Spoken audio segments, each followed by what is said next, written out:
السلام علیکم ورحمۃ اللہ وبرکاتہ۔ مسئلہ حیات النبی پر اور انبیاء کرام قبروں میں زندہ ہیں، نماز پڑھتے ہیں، رزق کھاتے ہیں، اس حوالے سے بھائی کا سوال ہے۔ جواباً گزارش یہ ہے کہ سب سے پہلی بات تو اس طرح کی روایتیں جو ہے نا، الانبیاء واحیاء فی قبورہم یصلون، اس طرح جو روایتیں ہیں، اکثر ان روایتوں میں کلام ہے۔ چلیں بالفرض ان روایتوں کو علی الاقل ہم حسن مان بھی لیں یا چلیں صحیح بھی مان لیں، تو اس کا مطلب ہرگز بھی یہ نہیں ہے جس طرح لوگ مراد لیتے ہیں کہ آپ صلی اللہ علیہ وسلم، جو لوگ مسئلہ حیات النبی کے قائل ہیں نا، ان کا سمجھنا یہ ہے کہ آپ صلی اللہ علیہ وسلم صرف اور صرف پردہ پوشی اختیار کیے ہوئے ہیں، آپ صرف الگ ہوئے ہیں، باقی دنیا کے ساتھ جو آپ کا پہلے کا تعلق تھا وہ تعلق بالکل اب بھی موجود ہے۔ یہ نظریہ تو بالکل باطل ہے، پھر اس پر تو کئی اعتبار سے زد آتی ہے اس بات پر، لہذا یہ مسئلہ غلط ہے۔ وہ عالم برزخ میں ہے، اور اس عالم میں تو ہر کوئی زندہ ہے، کیسے ہے یہ اللہ تبارک و تعالیٰ بہتر جانتے ہیں۔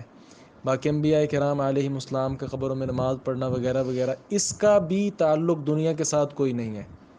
دنیا کے ساتھ ان چیزوں کا کوئی تعلق بھی نہیں ہے۔ اور نتیجہ اس بات کا کیا ہوتا ہے ان کے اس مسئلہ حیات النبی کا، کہ ہم آپ صلی اللہ علیہ وسلم کے پاس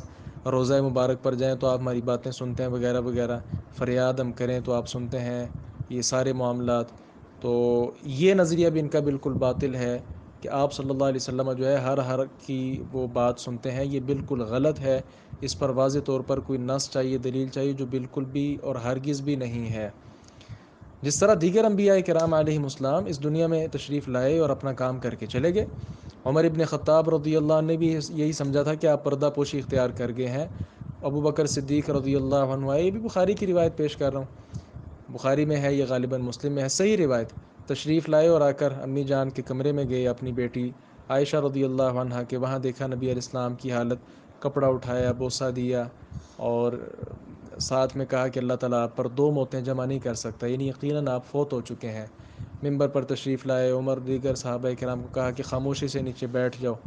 خطبہ ارشاد فرمایا، وہ خطبہ بھی پڑھیں، اس کو دہرائیں۔ من کان منکم یعبد محمدا فإن محمدا قد مات، جو تم میں سے محمد صلی اللہ علیہ وسلم کی عبادت کیا کرتا تھا تو آج آپ فوت ہو گئے ہیں، وہ اپنا کوئی تلاش کر لے معبود۔ ومن کان منکم یعبد اللہ، اور جو تم میں سے اللہ کی عبادت کیا کرتا تھا، فإن اللہ حی لا یموت، تو اللہ تعالیٰ زندہ ہے، اسے موت نہیں آ سکتی، وہ اپنی عبادت جاری رکھے۔ تو یہ ابو بکر صدیق رضی اللہ عنہ جو امت محمدیہ میں سب سے پہلے مسلمان اور سب سے زیادہ مقام و مرتبے کے حامل ہیں، یہ ان کی وضاحت ہے کہ پیارے پیغمبر فوت ہو چکے ہیں، ہمارا اور آپ کا فہم کیا ان سے زیادہ ہو گیا ہے؟ تو یہ بات ذرا پوچھیں نا ان سے۔